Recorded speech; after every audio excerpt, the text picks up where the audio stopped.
channel.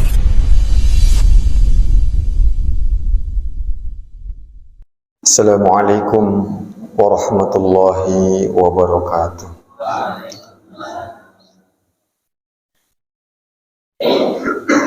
Alhamdulillahilladzi khalaqal mauta wal hayata liyabluwakum ayyukum ahsanu amala.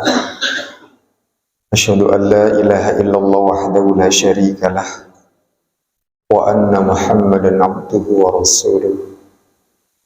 Allahumma salli wa sallim ala nabiyyina Muhammadin wa ala alihi wa sahbihi wa man tabi'ahum bi ihsanin ila yaumiddin, amma ba'd. Subhanaka la ilma lana illa ma 'allamtana innaka antal alimul hakim. Rabbi shrah li sadri wa yassir li amri wahlul 'uqdatam min lisani yafqahu qawli.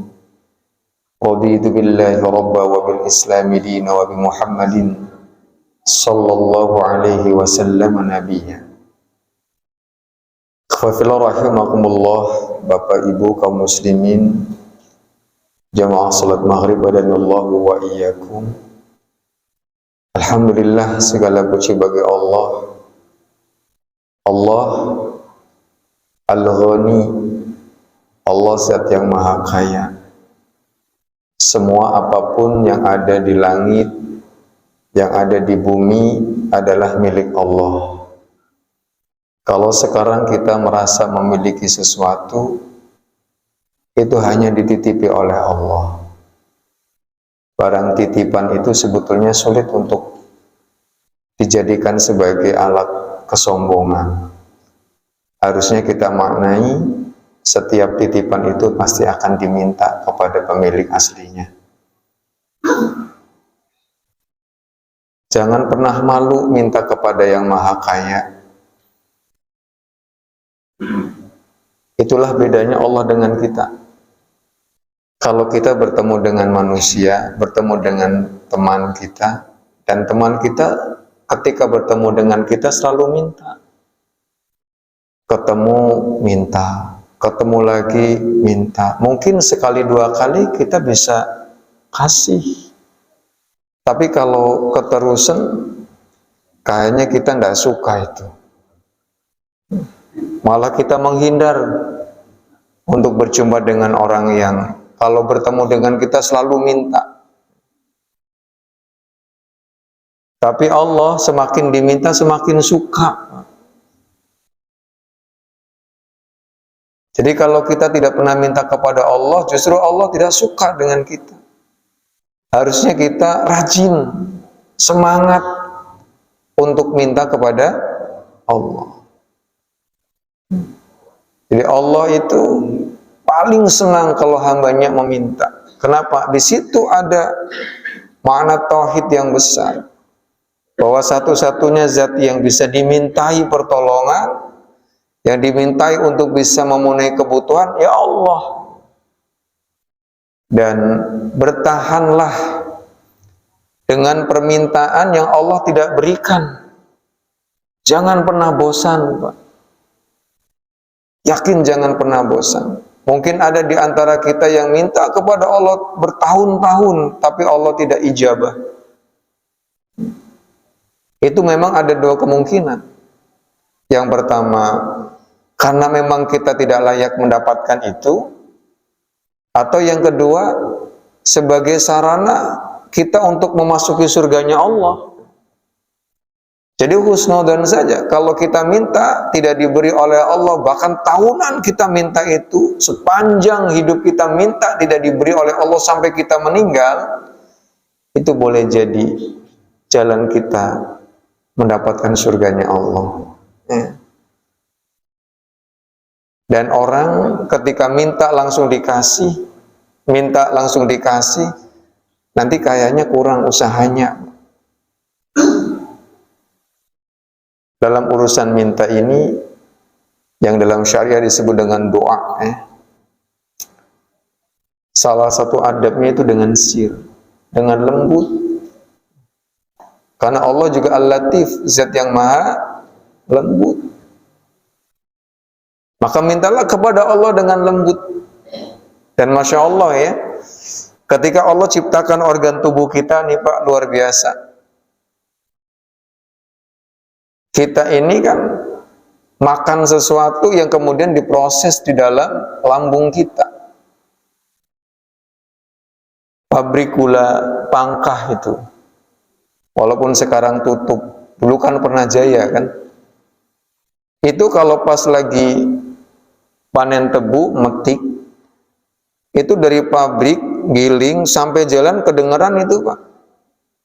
Gelodak-geladuk mesinnya itu kedengeran. Untuk giling tebu, perut kita tuh giling macem-macem tuh. Kambing digiling, ayam digiling, sapi digiling, Masya Allah. Tapi tidak bunyi itu Pak. Tidak ada kemudian kita makan ayam sini geludak-geladuk itu tidak ada. Ya. Jadi Maha Kuasa Allah menciptakan lambung yang begitu ya dahsyat ya, kenikmatannya. Maka salah satu di antara cara untuk memberikan kesehatan pada lambung kita, insya Allah mudah-mudahan usia kita nanti sampai ini Rajab, Sya'ban, Ramadan. Salah satunya adalah dengan puasa. Kita berharap kepada Allah semoga usia kita disampaikan di bulan Ramadan tahun ini. Amin. Salawat dan salam semoga tetap dilimpahkan kepada Nabi kita Nabi Allah Muhammad sallallahu alaihi wasallam, keluarganya, sahabatnya, pengikutnya, kita semua umatnya yang istiqomah dengan sunnah-sunnahnya sebagai bentuk kecintaan kita kepada Nabi. Mudah-mudahan Allah jadikan ikhtiar kita untuk mencintai Nabi ditentukannya diri kita kelak untuk mendapatkan syafaatnya. Amin. Bapak Ibu, malam ini kita akan bahas tentang ciri-ciri sahabat surga, teman yang nanti akan mengantarkan diri kita ke surga. Jadi hati-hati kalau pilih teman. Memang kadang ada ungkapan jangan pilih-pilih teman. Ya, dalam konteks sosial kita bisa berteman dengan siapa saja, apalagi kalau kita bisa berpengaruh. Kita bisa mewarnai, tapi kalau kita tidak berpengaruh dan kita cenderung untuk bisa diwarnai, hati-hati. Kita harus bisa pilih teman dengan baik. Dan Islam itu benar-benar mengajarkan kepada kita bagaimana kita punya sahabat, gitu ya, teman. Hal ini disampaikan oleh Allah Subhanahu wa taala di dalam surah At-Taubah surat ke-9 ayat 119. A'udzu billahi minasyaitonir rajim. Ya ayyuhalladzina amanu taqullaha wa kunu ma'as shadiqin. Wahai orang-orang yang beriman, bertakwalah kepada Allah. Hampir semua panggilan untuk orang-orang yang beriman, perintah pertamanya adalah bertakwa kepada Allah. Atau panggilan untuk orang-orang yang beriman, Allah wajibkan untuk melakukan satu perbuatan, satu amal yang nanti muaranya juga kepada ketakwaan. Termasuk ayat puasa kan begitu. Kalau panggilannya kepada orang-orang yang beriman, itu kewajiban yang Allah akan sampaikan kepada mereka adalah tentang ketakwaan. Wahai orang-orang yang beriman, ittaqullah, bertakwalah kalian kepada Allah. Wa kunu ma'as shadiqin, dan hendaklah kamu bersama orang-orang yang benar. Orang-orang yang jujur. Jadi kalau mau pilih sahabat, dan sahabat ini akan kita jadikan sebagai pengantar-pengantar surga kita, sahabat-sahabat yang akan mengantarkan diri kita ke surga, carilah sahabat-sahabat yang jujur. Sekarang kalau bicara masalah sahabat kan harus selektif sekali, Pak. Kalau orang Tegal mengatakannya jakwir. Ya. Jakwirawiri gitu ya. Itu kan jakwir itu. Jakwir cetem. Jejak wirawiri karo ngetem. Nah, silakan, yang bisa diajak wirawiri sama kita, yang bisa diajak ngetem ngaji sama kita, siapa tuh? Kita harus bisa mencari sahabat-sahabat yang seperti itu. Kenapa? Karena itulah sahabat-sahabat surga. Jangan sampai kemudian nanti kita menyesal, Pak. Punya sahabat justru yang menjerumuskan kita ke neraka. Saya percaya ini, yang ada di masjid ini adalah sahabat-sahabat surga ini, insya Allah. Jadi kalau nanti saya masuk surga duluan, saya cari bapak-bapak ibu-ibu sekalian. Atau sebaliknya, kalau bapak ibu masuk surga duluan, cari saya. Insya Allah saling mencari. Kemudian Rasulullah Shallallahu Alaihi Wasallam juga bersabda, "Al-mar'u ala dini khalilihi, falyandur ahadukum man yukhalil." Seseorang itu akan mencocoki kebiasaan teman karibnya. Kalau teman karibnya, maaf ya, suka ngaji, dia akan ikut ngaji. Kalau teman karibnya suka ngutil, ya sama nanti itu. Yakin begitu. Kenapa? Karena kebaikan, keburukan itu nular, Pak. Tapi virus yang paling cepat nular itu adalah keburukan. Coba sih kalau di sekolah kan begitu, kita ajarkan ngomong yang baik, ajarkan perilaku yang baik, begitu ada ungkapan tidak baik, cepat sekali itu di sekolah tuh. Kecenderungan penularan virus keburukan itu lebih cepat. Seseorang itu akan mencocoki kebiasaan teman karibnya. Oleh karenanya perhatikanlah siapa yang akan menjadi teman karib kalian. Jadi kalau kita ingin menjadikan teman itu menjadi teman karib, tadi ya dalam istilah Tegal itu jakfir cetem itu, perhatikan betul tentang kebiasaannya, tentang cara bicaranya, pergaulannya. Kita harus perhatian betul, Pak. Jangan salah teman. Jangan salah teman. Kemudian para ulama juga memiliki nasihat agar kita selalu dekat dengan orang-orang yang saleh. Al-Fudail bin Iyad berkata, "Nadrul mu'mini ilal mu'mini yajlul qalba." Pandangan seorang mukmin kepada mukmin yang lain itu akan mengilapkan hati. Jadi kalau saya pandang panjenengan kan orang mukmin, orang beriman, saya mandang hati saya itu jadi keminclong gitu, jadi glowing gitu. Ya. Mandang Pak Haji, mandang Ustadz Ayat, Masya Allah nih. Jadi jangan pernah kita tidak berdekatan dengan orang-orang yang soleh. Kenapa? Memandang mereka itu mengkhilafkan hati, Pak. Masya Allah ya. Ini kata Al-Fudail bin Iyad. Makanya saya sering sampaikan, saya tuh sering merindukan. Selasa kemarin saya nggak datang ya, malam Selasa kemarin ya. Lagi keluar kota. Alhamdulillah malam ini bisa berjumpa lagi. Jadi memandang sesama muslim itu bisa mengilapkan hati. Hati itu jadi bersih, jadi mengkilap. Kenapa? Karena memang ada strumnya ya. Orang beriman itu bisa nyetrum itu. Benar-benar memberikan kekuatan, keimanan kepada saudara muslim yang lainnya.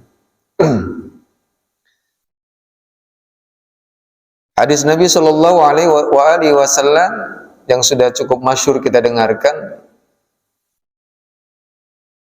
Mathalul jalisis salih wal jalisis su kamathali sahibil misk wakiril haddad. Seseorang yang duduk atau berteman dengan orang-orang yang saleh dan orang-orang yang jelek adalah bagaikan berteman dengan pemilik minyak misk dan pandai besi. Ini sering kita dengar. Jadi kalau kita bermajlis dengan orang-orang saleh itu seperti duduk di sampingnya orang yang punya minyak wangi. misik. Dan jika kita duduk bermajlis dengan orang-orang yang jelek, orang-orang yang buruk perangainya, kita seperti duduk dengan pandai besi.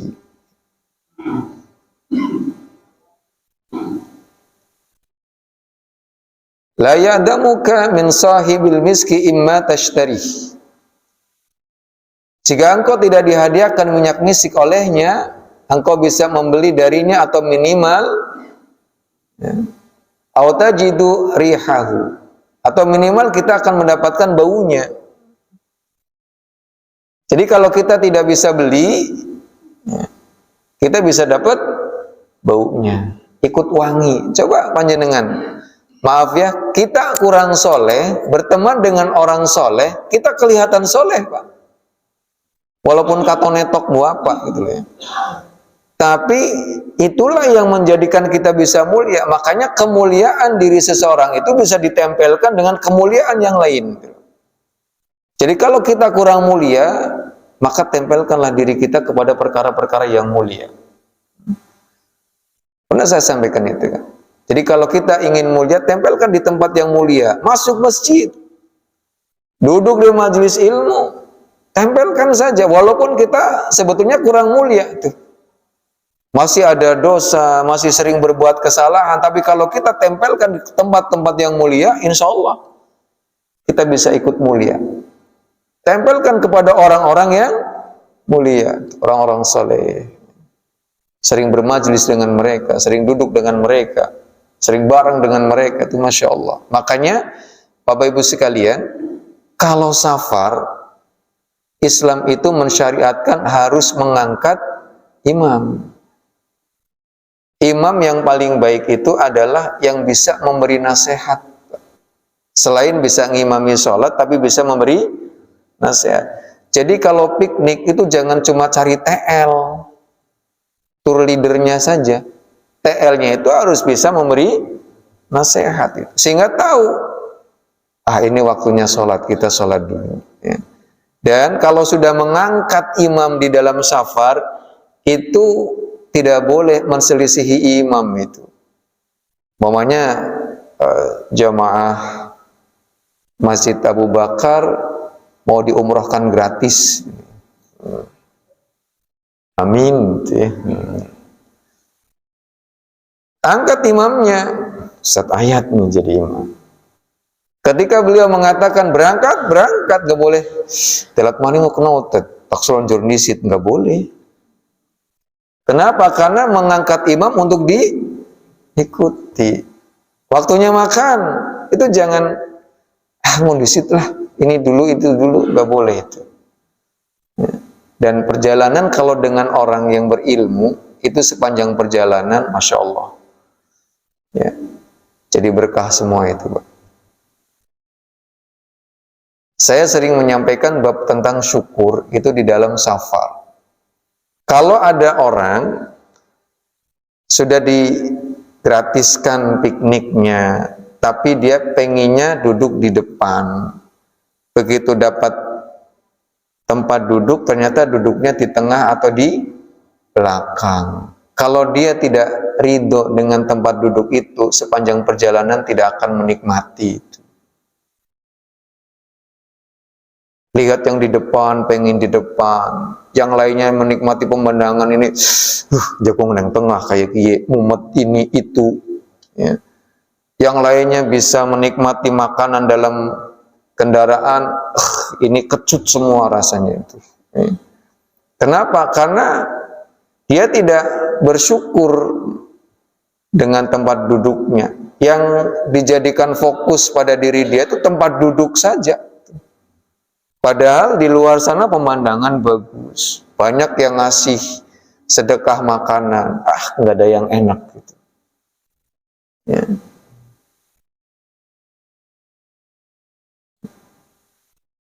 Waqirul haddadi yukhriku badanaka aw thawbaka aw tajidu minhu rihan khabithah. Adapun berteman dengan pandai besi, jika engkau tidak mendapati badan atau pakaianmu hangus terbakar, minimal engkau dapat baunya yang tidak enak. Sangit kan? kalau dekatnya pandai besi itu. Kalau nggak kebakar, ya, badan dan pakaian, ya minimal kita baunya nggak enak. Gitu. Nah, ini permisalan teman. Gitu ya. Dalam Al-Quran disampaikan kriteria teman yang baik, yang bisa menjadi sahabat-sahabat surga. Yang pertama, mereka adalah orang-orang yang bertakwa dan jujur. Disampaikan oleh Allah tadi dalam surah At-Taubah, surat ke-9 ayat 119. Ya ayyuhalladzina amanu taqullaha wa kunu ma'as shadiqin. Pokoknya cari orang yang jujur, ya. Karena jujur sekarang mahal. Coba panjenengan kalau jadi bos, kemudian pengen punya karyawan, itu karyawan yang jujur apa yang suka bohong? Mesti jujur. Ya. Kalau kita punya anak perempuan, pengen punya menantu laki-laki, itu yang kaya, ganteng, pinter, pembohong, atau tidak terlalu kaya, tidak terlalu ganteng, tapi jujur. Suki, gagah, jujur, ya, pelangkah pilihannya. Baik, jujur dulu yang kita cari itu. Jangan katakan orang jujur itu nggak dapat apa-apa. Mungkin kita dapatnya sedikit, Pak. Kalau jadi orang jujur itu dapatnya sedikit mungkin, ya. Secara ya materi yang kemudian didapatkan, tapi mahalnya jujur itu Allah bayar dengan surga. Ya. Jangan pernah ajarkan kepada anak-anak kita ketidakjujuran itu. Cuma kadang orang tua juga kurang jujur kepada anak-anaknya. Kalau zaman dulu kan aja melu ibu, ya ibu pan suntik, padahal orang suntik loh. Ya. Karena takut dengan suntikan, makanya supaya ndak ikut. Nah, tidak jujur itu. Ini berarti kita sudah mencoba untuk mempelajari anak kita untuk tidak jujur. Hati-hati ya. Nah, ini menjadi kriteria pertama untuk dijadikan sebagai teman adalah orang-orang yang jujur. Karena ini simbol dari sebuah ketakwaan itu. Kemudian yang kedua, orang yang sering memberikan atau mengingatkan dalam kebaikan. Jadi kalau ada di antara kita yang senang memberikan, ya, atau mengingatkan dalam kebaikan itu, pegang tuh. Jadikan teman karib itu. Ya. Wah, sholat, dia sholat dulu. Itu tuh. Ya. Sederhana sebetulnya, Pak. Mungkin tidak harus pakai hadis, tidak pakai Quran, tapi mengingatkan kepada kebaikan. Itulah teman-teman surga. Bis bengi, yuk balik, dan supaya aja kawanan. Itu mengingatkan kebaikan itu. Ya. Sederhana sebetulnya, tapi kalau tidak diberikan oleh Allah kemampuan untuk melakukan hal itu, sulit. Ya. Az-Zariyat surat 51 ayat 55. A'udzu billahi minasyaitonir rajim. Wa dzakir fa inna dzikra tanfa'ul mu'minin. Teruslah memberi peringatan karena sesungguhnya peringatan itu bermanfaat bagi orang-orang beriman. Jadi jangan bosan, Pak. Memberikan peringatan itu jangan bosan. Karena tugas kita memang memberikan peringatan. Masalah berubah atau tidak berubah itu bukan urusan kita. Yang bisa memberikan, yang bisa merubah dari setiap peringatan yang kita sampaikan itu bukan kita. Allah yang merubahnya. Kalau itu dari kita, kita kebagian tuh. Kebagian pahalanya. Makanya kan di Islam itu ada konsep ingkar, mungkar, ma'ruf. Ya. Kalau ada kemungkaran atau sesuatu yang tidak sesuai dengan syariah Islam, tugas kita adalah ingkar, mungkar, ma'ruf. Kita mengingkari, tidak setuju dengan apa yang dilakukan oleh orang itu. Ya. Kemudian kita bisa menyampaikan kemungkaran apa yang telah dilakukan olehnya. Dan kita bisa mengingatkan dengan cara yang baik. Itu kewajibannya cuma sekali, Pak. Contoh sederhana lah. Saya punya adik perempuan, sudah balik. Wajib bagi dia untuk menutup aurat.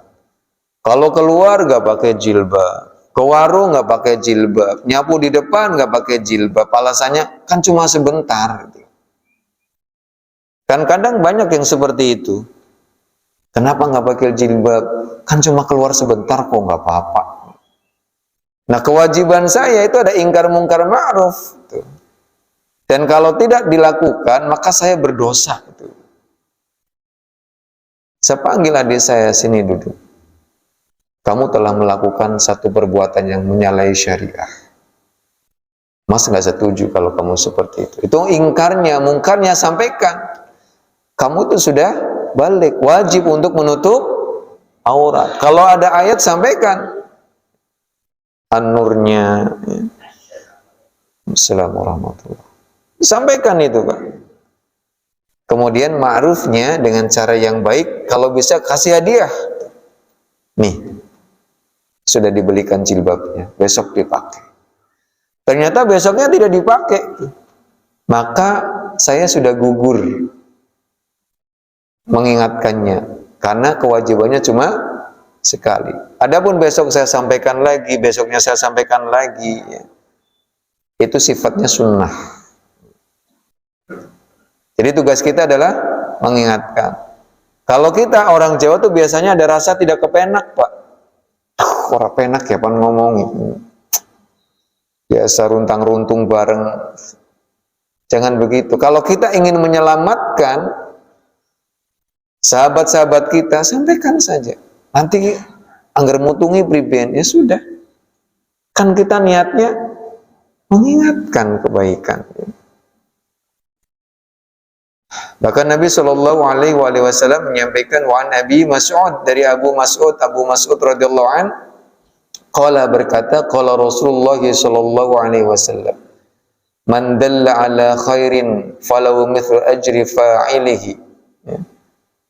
Akhrajahu Muslim.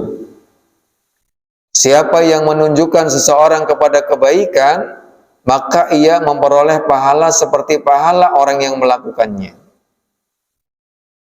Jadi kalau kita bisa menunjukkan, itu salah, yang benar ini, dan orang itu meninggalkan yang salah, melakukan kebaikan, sepanjang dia melakukan kebaikan, kita dapat pahalanya, Pak. Tidak ada ruginya. Mengingatkan, ya. Makanya nanti ada kebohongan-kebohongan yang diperbolehkan. Ya.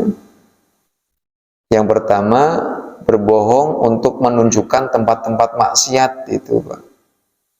Ya kecuali yang tanya polisi. Ya. Mas, tahu nggak di sini yang jualan miras? Kalau itu yang tanya polisi karena untuk menindak, tunjukkan, Pak. Tapi kalau yang tanya orang yang mau beli, kemudian kita bohong, itu boleh.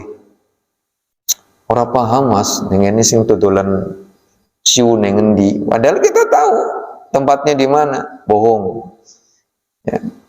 Kenapa kalau kita menunjukkan tuh, di mana yang jualan ini, tuh, kemudian dia datang ke sana beli, mabok, kita dapat dosanya juga. Ya. Hari berikutnya bawa teman lebih banyak, beli kerat-keratan, mabok bareng-bareng. Kita yang tuh ya bisa kena. Makanya bohong untuk menunjukkan tempat-tempat maksiat itu boleh. Ya. Kemudian berbohong untuk mendamaikan dua orang mukmin yang berselisih. Ini ada dua orang sama-sama muslim, sama-sama beriman, tapi mereka tidak akur, Pak. Saya bohong saja nih. Mas dapat salam mau dari Pak ini. Iya. Malah ditanya padahal tidak tuh. Supaya apa? Nanti kita bisa mendamaikan. Itu boleh ya. Kemudian berbohong untuk menyenangkan hati pasangan. Ayah, ibu sudah dandan, Pak, wis ayu. Masya Allah. Ayu nama. Kata ibunya fitnah nih. Enggak. Jadi boleh itu. Masak, Pak, ibu sudah masak. Enak, Pak, Masya Allah. Padang lewat, warteg lewat kabeh lah. Padahal biasa saja masakannya. Tapi untuk menyenangkan hati itu diperbolehkan. Jadi Bapak Ibu sekalian, jangan merasa ini hanya tugas ustadz, ini hanya tugas kiai untuk menunjukkan kebaikan. Kita semua punya tugas yang sama. Jadi kalau kita tahu ada sahabat kita melakukan kejelekan, kemudian kita cegah, tunjukkan yang benar dan bisa berubah pada kebenaran, tetap Pak kita kebagian kebaikannya. Jangan diam ya. Jadi kalau ada teman yang suka seperti itu, pegang tuh, itu teman surga itu. Siapa lagi? Orang yang bisa menjaga amanah dan janji. Sulit Pak. Sebelum diberi amanah, kaya-kaya dia bisa tuh untuk bertanggung jawab pada amanah yang nanti akan diembannya. Tapi begitu kasih amanah, hilang. Banyak yang begitu. Janji, wah luar biasa kalau berjanji. Tapi kalau sudah dapat, bisa hilang juga. Makanya orang-orang yang bisa menjaga amanahnya, bisa menunaikan janjinya, pegang tuh. Kalau kita punya teman, ada amanah, sederhana amanahnya tuh. Hanya menyampaikan salam. Tolong ya, sampaikan salam saya buat Pak ini. Ini ada amanah nih. Disampaikan, Pak dapat salam nih dari Pak ini. Sekedar untuk menyampaikan hal seperti itu orang yang bisa dipegang jadi teman surga itu. Janji, ya, termasuk di dalamnya. Makanya disampaikan oleh Allah dalam surah Al-Mu'minun surat ke-23 ayat ke-8, A'udzubillahi minasyaitonir rajim, walladzina hum liamanatihim wa'adihim ra'un. Sungguh beruntung bagi mereka orang-orang yang memelihara amanah dan janji mereka. Apalagi yang minta diamanahi, minta jadi ini, minta jadi itu, hati-hati tuh. Kalau minta diberi amanah, sudah diberi amanah, tidak bisa memelihara amanahnya, bahaya itu Pak. Yang tidak minta saja diberi amanah harus disampaikan kok, harus dijaga kok. Apalagi yang minta amanah. Ada nggak sih yang minta amanah? Banyak ya. Hati-hati nih. Ya kita doakan mereka yang minta amanah bisa mengemban amanahnya, bisa menunaikan janji-janji dari amanahnya itu. Doakan, bantu dengan doa kita. Ya. Sampai diperingatkan oleh Nabi Shallallahu Alaihi Wasallam dari Abdullah bin Amr radhiyallahu anhu, Nabi Shallallahu Alaihi Wasallam bersabda, "Arba'un man kunna fihi kana munafiqan khalisan," kata Nabi. Terdapat 4 perkara yang jika semuanya ada pada diri seseorang, maka jadilah dia orang munafik tulen. Munafik yang sebetulnya, ya maksudnya akan mengantarkan kepada nifaq akbar. Wa man kanat fihi khoslatan minhunna kanat fihi khoslatun minan nifaq hatta yada'aha. Dan jika ada pada dirinya salah satunya, maka dia memiliki sifat kemunafikan sampai dia meninggalkannya. Yang pertama, idza tumina khana. Jika dia itu berikan amanah, dia akan berkhianat. Wa idza haddatsa kadzaba. Dan apabila dia berkata, dia akan berdusta. Wa idza ahada ghadara. Jika dia berjanji, maka dia akan mengingkari. Wa idza khasama fajara. Jika dia bertengkar atau berdebat, dia melampaui batas. Ini 4 sifat yang ada pada diri manusia. Jika dia ada, maka dia menjadi seorang munafik yang tulen, itu ya. Munafik yang sebetulnya. Kemudian sahabat surga seperti apa lagi? Orang yang senang membantu kita untuk bisa dekat kepada Allah. Jadi kalau ada teman kita yang suka ngajak ke masjid, suka ngajak ngaji, ya, itu artinya teman yang bisa mendekatkan diri kita kepada Allah. Pegang tuh teman seperti itu. Ini sahabat surga ini. Ya.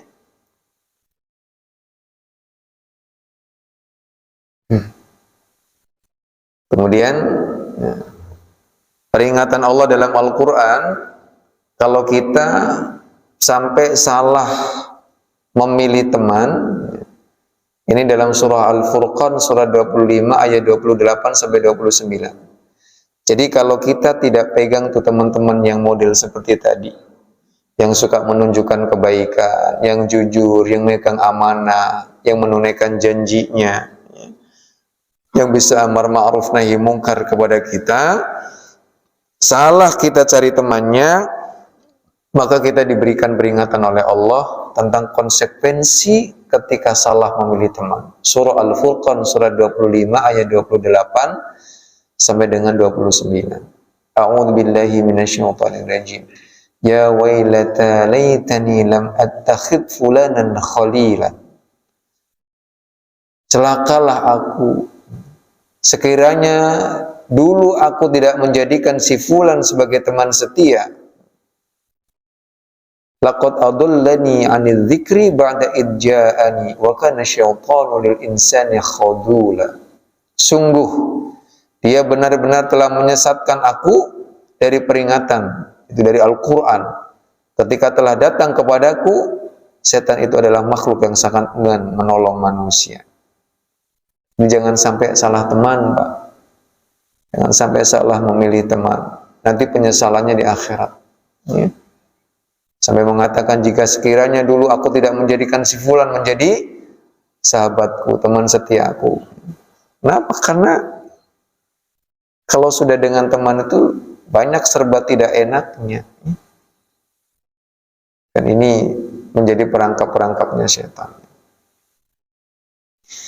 Bapak Ibu sekalian, dalam Al-Quran juga banyak disampaikan tentang mereka yang nanti benar-benar menjadi ashabul jannah, ya, penghuni-penghuni surga yang memang harus kita jadikan sebagai teman ketika kita hidup di dunia. Al-Baqarah surat kedua ayat 82. A'udzu billahi minasyaitonir rajim. Walladzina amanu wa 'amilus salihati ulaika ashabul jannah hum fiha khalidun. Adapun orang-orang beriman dan beramal soleh, mereka itulah penghuni surga. Mereka kekal di dalamnya.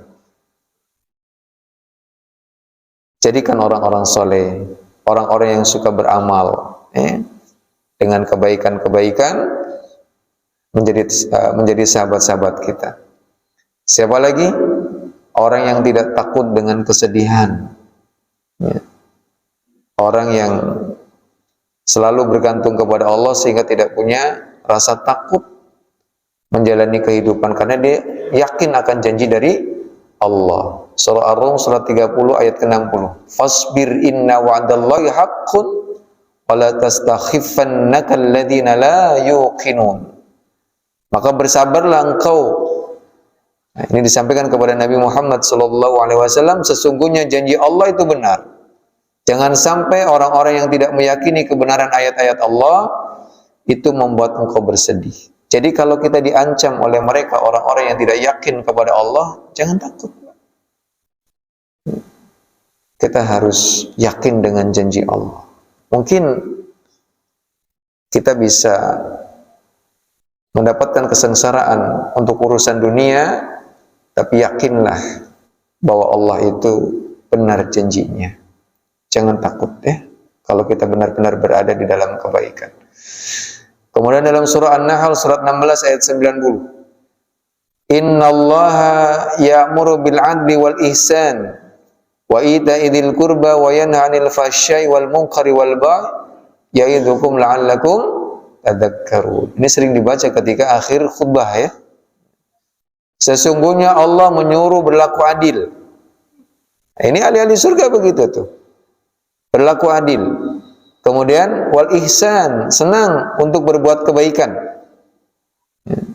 Ihsan itu orang yang selalu ingin berbuat baik, Pak. Niat dalam hatinya itu selalu kebaikan. Bahkan begitu bangun tidur, itu sudah diniatkan banyak kebaikan yang ingin dilakukan. Ya. Mau tahajud, mau sholat sunnah, mau puasa, mau sholat An-Nahl surat 16 ayat 90. Dan memberikan bantuan kepada kerabat. Berlaku adil, senang berbuat kebaikan, senang membantu kepada kerabatnya. Dia juga melarang perbuatan keji, perbuatan mungkar, dan permusuhan. Tidak suka untuk melakukan perbuatan keji, kemungkaran, dan permusuhan. Dia memberi pelajaran kepadamu agar kamu selalu ingat. Jadi kalau ada orang-orang yang seperti ini, pegang. Jadikan dia teman surga kita. Bapak Ibu sekalian yang dirahmati Allah, kalau kita sulit untuk mencari teman surga, maka yakinkan pada diri kita bahwa kitalah yang bisa menjadi teman bagi orang lain untuk menjadi teman surga.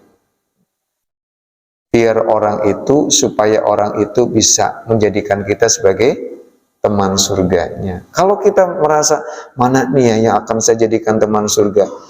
Jadikan diri kita sebagai teman untuk orang lain. Dan kita adalah teman-teman surganya. Insya Allah. Wallahu a'lamu bishawab. Itu yang dapat saya sampaikan Bapak Ibu sekalian. Mudah-mudahan kita sama-sama menjadi teman-teman surga. Amin ya Allah ya Rabbal Alamin. Allahu a'lam. Kita tutup dengan bacaan hamdalah. Alhamdulillahirabbil alamin. Subhanakallahumma wa bihamdik asyhadu an la ilaha illa anta astaghfiruka wa atubu ilaik. Billahi taufiq wal hidayah wal afu minkum. Wassalamualaikum warahmatullahi wabarakatuh.